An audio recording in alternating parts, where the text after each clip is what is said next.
Hey YouTube, it's MIgardener, and today I'm going to be showing you how to slice your seed potatoes. Now when you buy your seed sets for your potatoes, they don't come in a little seed packet, they actually come in an actual potato. Now what you can do is, if you have some potatoes from the store, a lot of people say don't plant them, they have a sprout inhibitor. But if you look right here, this was from a bag of russets. These just sat out on the porch for too long, and as you guys can see, they've definitely sprouted eyes. And now I'm not sure what the quality of potatoes they'll produce, but nonetheless, you can definitely plant these and they'll make a potato plant, no doubt about it.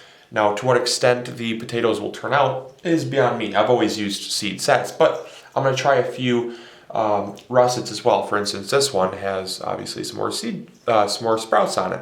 And these sprouts are what is going to produce the potato. You have red potatoes, you have yellow potatoes, you have white potatoes, and when you choose which ones you want, you're going to get a potato that has several eyes like this. And each one of these eyes right here, each one of those eyes is going to produce a plant. So you don't want to necessarily plant the whole potato right in the ground. You can, but it's going to be a little bit overkill because you're going to have like 7 plants right next to each other, and it's not going to be the really most space efficient type of thing. See, what you can do to get your biggest bang for your buck out of your potatoes, because they are expensive, is you can cut them. And what you want to do is you want to use a sharp knife, and you also want to allow time for them to scab over. And I'll show you what that looks like on some potatoes that I've already cut so that you can see kind of what it looks like, because you don't want to have an open potato in the ground, because then bugs will get in and they'll eat away the potato and it'll rot and you won't have good results with it. So what you want to do is about 3 to 4 days before you plant your potatoes, you want to allow them to scab over, and by scabbing it just gets kind of leathery. It doesn't really actually form a scab, and it'll get kind of leathery, and that will allow you to plant the potato in the ground so that bugs don't get into the potato. So what I'm going to do is I'm going to show you how to cut up your potatoes so you get the most results out of your single seed potato. Alright, so you have your potato here, and as you can see there's several eyes all around this type of thing. So what we're going to do is we're going to kind of look around. There's no seed, or there's no sprouts on this side, so I'm going to cut it right here. And now this has one sprout.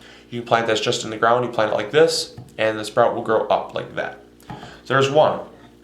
Then another one, I think I'm going to cut right here, because as you can see, there's no other sprouts there, and we're going to get one sprout there. And then, for this one, you can just kind of refine it, because it doesn't need to be that big of a chunk.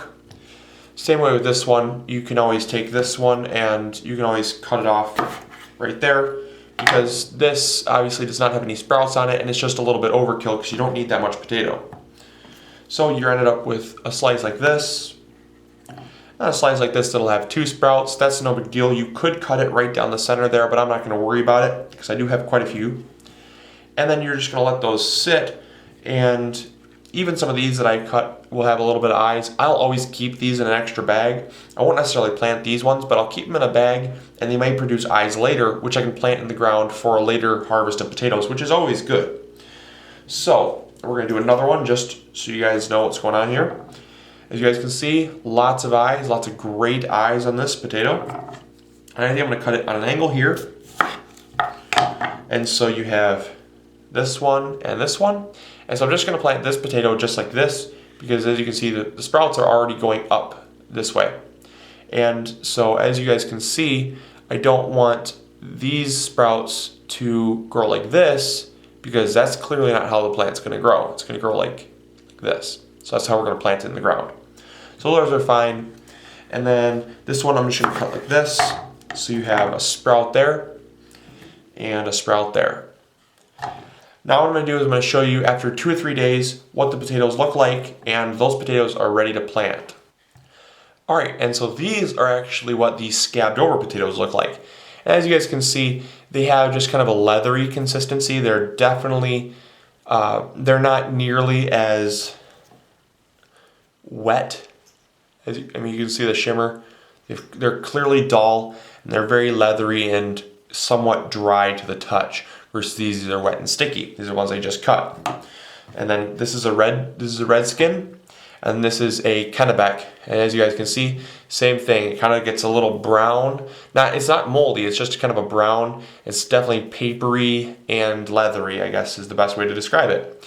So that is about 3 days after you're done cutting. And it's definitely going to be ready to plant now. So we're going to actually get those into the ground so we can get some nice potatoes.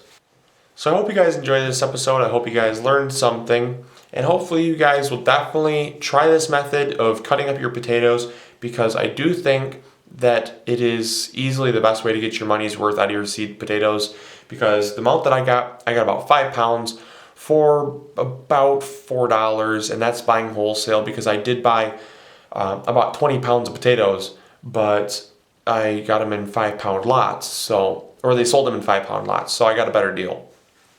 But hopefully you guys enjoyed this episode. Hopefully you guys learned something new. And this is MIgardener. Talk to you guys later. See ya. Bye.